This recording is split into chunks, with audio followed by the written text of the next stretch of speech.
Fala pessoal, sejam bem-vindos ao Drive On mais uma vez.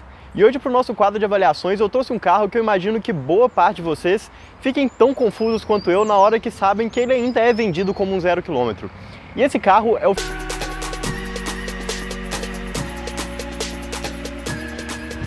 O nome Fiat Uno já existe há 35 anos aqui no Brasil, mas essa nova geração que a gente encontra aqui hoje foi lançada em 2010. Na época do seu lançamento, ela vinha sempre equipada com um câmbio de 5 marchas manual e com os motores 1.0 e 1.4 da família Fire. Com o passar dos anos, o Uno recebeu algumas atualizações, então a primeira em 2014 e a segunda em 2016, que mudaram aqui um pouco o visual do carro e mudaram bastante o interior. No motor também muita coisa mudou, então ele recebeu os motores 1.0 e 1.3 da família Firefly, motores bem mais modernos do que os Fires que a gente encontrava aqui. Mas ao contrário do que você possa imaginar, a Fiat não matou os motores Fire. Então hoje, o Uno é encontrado em 4 versões diferentes. Na versão de entrada, essa Attractive com motor 1.0 Fire de 4 cilindros. Logo acima dela, a versão Drive com motor 1.0 Firefly de 3 cilindros. E acima, o topo de linha, a versão Way aí, com um visual um pouco mais aventureiro, que vem com os motores 1.0 e 1.3 da família Firefly. É curioso lembrar que logo na época que esses motores mais novos chegaram na linha aqui, a Fiat realmente matou as versões com motor Fire. Mas logo depois ela voltou com essa versão, com esses motores, e inclusive deu o nome de Attractive para ela, que era antigamente a versão intermediária do Uno, né, na época do seu lançamento, que vinha só com o motor 1.4. Hoje não, ela é a versão de entrada, então bem curioso aí, um pouco confuso, mas é de se entender, né? Afinal de contas, em 9 anos, além de muita coisa ter mudado aqui no Uno, muita coisa também mudou no nosso mercado. E a versão de entrada desse carro hoje é tão equipada quanto as versões intermediárias ou top de linha da época. E sem mais delongas, falando aqui um pouco sobre o motor 1.0 Fire Evo, que equipa aqui a versão Attractive, ele é o velho motor Fire que equipa aí há quase 20 anos os carros da Fiat. Ele é um motor que entrega um desempenho bem razoável, então com essas novas atualizações que ele recebeu, né, novas aí há 10 anos atrás, ele entrega 73 cavalos na gasolina, 75 no etanol. É um motor que tem um funcionamento extremamente suave, então mérito aí dos 4 cilindros, né? Pensando que hoje a gente está num mundo que quase todos os motores 1.0 são de 3 cilindros. E além de ser um carro com motor suave, ele também tem um desempenho bem razoável. Lembrando que o Uno é um carro bem leve, então ele consegue empurrar muito bem o pouco mais de 1000 quilos que ele tem. Mas, por conta da idade, ele acaba mostrando alguns sinais, como por exemplo a necessidade do tanque de partida a frio. Então se você abastece esse carro com etanol, você tem ali que colocar aquele tanquinho que fica aqui, logo aqui na parte de cima do capô, encher de tempos em tempos, para ele conseguir dar partida nos dias que estão mais frios. É meio chato, né? Mas sinais do tempo, é de se entender. E quando eu digo que o Uno aqui, nessa versão básica, né, a Attractive 2019-2020, vem tão bem equipada quanto a versão mais completa do carro, também chamada Attractive, na época do lançamento, lá em 2010, significa o quê? Significa que esse carro tem o chamado Kit Dignidade. Falando um pouco sobre segurança, né, ele tem os 2 airbags ABS, os cintos retráteis por 2 passageiros de trás e 2 encostos traseiros. Além dessas coisas de segurança, ele já vem com ar-condicionado, direção hidráulica, vidros elétricos dianteiros, computador de bordo e contagiros. Como opcional, ele pode vir com mais algumas coisas, então os retrovisores elétricos, o limpador e desembaçador traseiro, o som original para Fiat, ou então se você quiser colocar um som por fora, ele pode vir também com a preparação para som. Esse carro aqui, no caso, ele não está com nenhum desses opcionais, só o som que foi instalado por fora, né, não foi instalado na fábrica, mas ele é um carro que já agrada. Ele tem um acabamento razoável, né, pelo visual ele é bem simples, mas ele agrada. Eu acho que esse painel novo aqui deu uma vida nova ao Uno, né, na atualização lá de 2014. Porém, alguns itens um pouco mais avançados continuam sendo exclusivos das versões com motor Firefly, seja a Way ou a Drive aí 1.0 e 1.3. Bora lá para o banco de trás para falar um pouco de como é a sensação ali para os passageiros. E na hora que você senta aqui atrás do Uno, você percebe como ele realmente é um carro que está ali intermediário entre o Mobi e o Argo. Tenho 3 dedos de espaço aqui entre o meu joelho e a perna entre o banco da frente. Tem um espaço ali razoável para minha perna, mas sinto falta de algumas coisas. Então, por exemplo, esse carro só tem cinto de 2 pontos aqui para o passageiro do meio e não tem o encosto de cabeça. Além disso, nessa versão Attractive, ele não tem o banco bipartido, o que acaba atrapalhando se você vai levar, sei lá, uma cortina, uma prancha de surf, uma perna de pau, alguma coisa aqui no banco de trás. Então você acaba tendo que reclinar o banco inteiro de uma vez e só permite que 2 pessoas andem no carro junto com essa bagagem um pouco maior. Falando um pouco sobre o acabamento, porta totalmente de plástico, ela não tem um detalhe de tecido igual que tem ali para os passageiros da frente, e a abertura apenas por manivela. Eu acho que aqui no banco de trás o Uno realmente mostra um pouco mais a idade. Apesar de ele ter um visual que está um pouco mais atualizado, essa dimensão e a própria forma que você se senta aqui no banco de trás do carro lembra bastante os hatches aí de 10 anos atrás e não os hatches que estão sendo lançados aí nos últimos 2, 3 anos. E apesar de ser um carro com dimensões bem compactas, o Uno ele tem um porta-mala de 280 litros, que não é de todo ruim. Lembrando que apesar dele ser concorrente também de alguns carros mais modernos, como por exemplo o Sandero, o Polo e até o próprio Argo aqui como concorrente interno, ele tem dimensões muito menores, mais próximas, por exemplo, do Nissan March e até mesmo dos subcompactos, como por exemplo o Kwid e o Mobi. Então esses 280 litros aqui são bem razoáveis e conseguem levar a bagagem aí com um conforto até bacana. Ele é um porta-mala que é todo bem acabado por dentro, então ele é todo de plástico, né, exceto aqui pela tampa, que é de metal, que dá uma impressão aí de acabamento um pouco superior à maioria dos concorrentes. Mas ele tem um porém, como esse carro ele não tem chave canivete nem alarme aqui nessa versão, você precisa de desbloquear ele com a chave, né? Seja as portas do motorista, quanto a porta aqui do porta-mala. Então um pouquinho chato, mas dá para se entender, afinal de contas é um carro aí bem de entrada e no Gol a situação é bem parecida.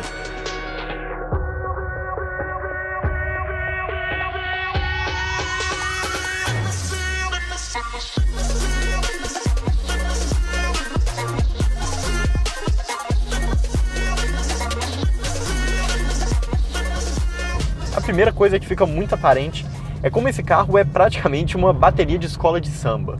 O que eu quero dizer com isso? Ele tem 22 mil quilômetros rodados, ou seja, é um carro muito novo, um carro ano 2019, e ele está fazendo barulho em todos os lugares imagináveis. Então, você percebe barulho de acabamento no porta-mala, nas portas, no painel aqui na frente. Uma situação muito curiosa, porque quando a gente avaliou a versão Drive, que era um carro, se não me engano, ano 2018, a gente praticamente não percebeu esses barulhos de acabamento. Então alguma coisa aconteceu aí nesse meio termo, ou então a gente deu muito azar de pegar um carro que estava problemático aqui agora.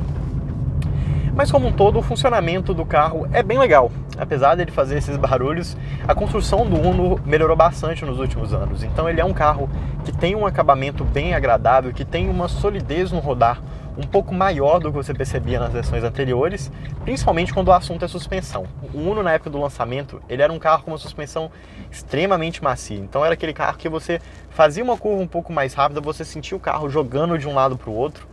E era muito bom para a cidade, né? Porque afinal de contas uma suspensão macia acaba sendo melhor em quebra-mola, buraco, etc.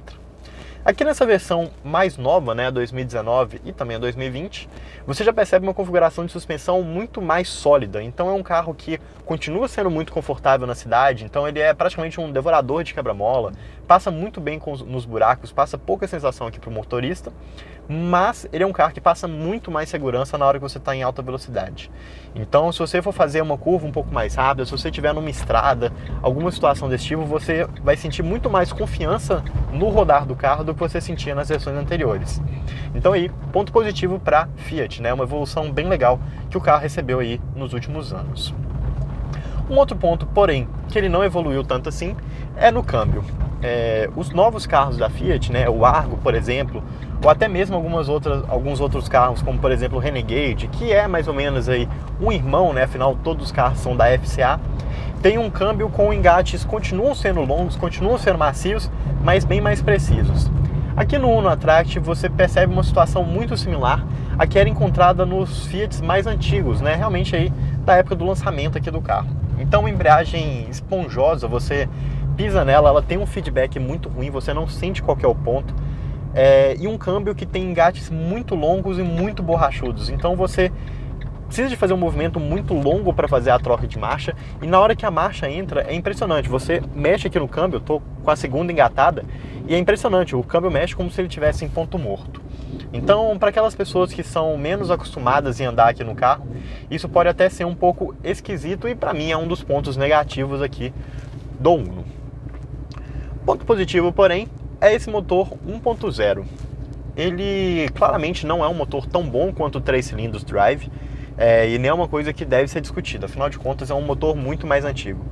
Mas o fato dele ser um motor de 4 cilindros tem um ponto muito bom aqui para ele. 4 cilindros, ou seja, número par de cilindros. Isso significa que o funcionamento dele é muito mais simétrico.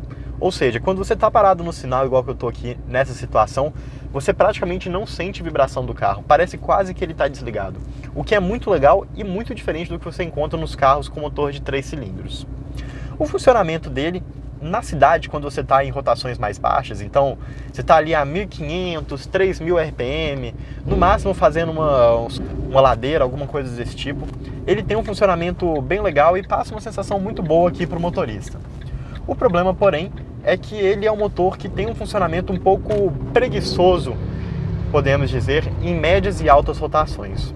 Ou seja, você, na hora que você precisa de um desempenho um pouco maior, numa ultrapassagem na estrada, ou por exemplo, numa cidade quando você está em uma subida bem íngreme, você percebe como ele tem um pouco de preguiça ali para levantar a rotação. Então você pisa, o barulho do carro entra muito aqui na cabine e ele não anda com o desempenho que você espera. Esse talvez seja o principal ponto negativo aqui desse motor, já que o consumo dele também, novamente, não é tão bom quanto no motor 3 cilindros, mas também não é dos piores. Então, andando aqui na cidade, né, pegando trânsito, subida, ficando com o ar-condicionado ligado igual que a gente está aqui nesse momento, ele tem feito por volta dos 7 km por litro no etanol. Não é um consumo muito bom, mas é um consumo razoável, lembrando que a gente está falando do trânsito de São Paulo, então aquele trânsito bem chato, bem parado mesmo. Quando você está em situações um pouco melhores, né, então pega uma avenida um pouco mais longa, não está com o ar-condicionado ligado, está rodando com o carro no final de semana quando tem menos trânsito, ele consegue chegar aí num consumo de por volta dos 9 km por litro, 9,5.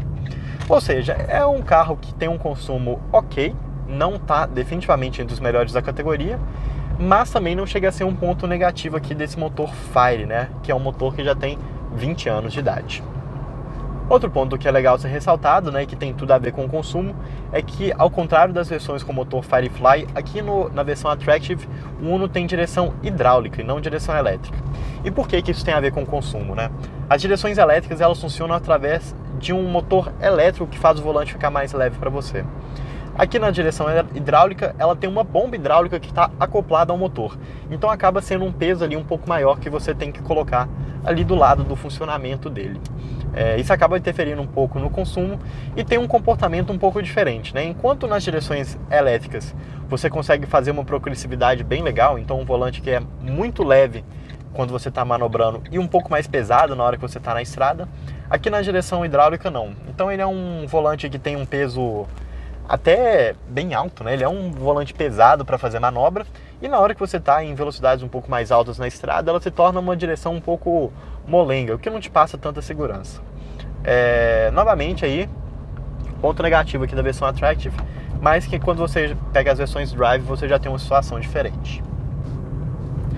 E sempre depois de dar essas voltas aqui do carro no canal, eu gosto de comentar para quem eu recomendo eles. No caso aqui do Uno, né, eu tô com o carro há mais ou menos 3 semanas e eu tive muita dificuldade de encontrar algum motivo para eu recomendar essa versão Attractive de 4 cilindros no lugar da versão Drive de 3 cilindros. Ele é um carro que sim, tem um funcionamento mais leve, mas ele é um carro que vai beber um pouco mais, é um carro que vem um pouco menos equipado e a diferença de só R$ 1.500 não justifica a compra dele no lugar da versão de 3 cilindros. Óbvio que na hora que você fala aí de carros usados ou então da negociação na concessionária, essa diferença pode se tornar bem maior. Então é possível achar esse carro aí nas concessionárias por volta dos R$ 42.000 e quando você pensa no mercado de seminovos, no ano ali 2015, 2016, que já não é exatamente um seminovo, é quase um usado, você acha ele por pouco mais de R$ 20.000. Então acaba se tornando um negócio bom. Mas 0 km vai com a versão Drive, ela é mais moderna, ela é mais econômica, ela é um pouco mais bem equipada e, sinceramente, não tem nada que justifique a compra aqui dessa versão Attractive no lugar dela.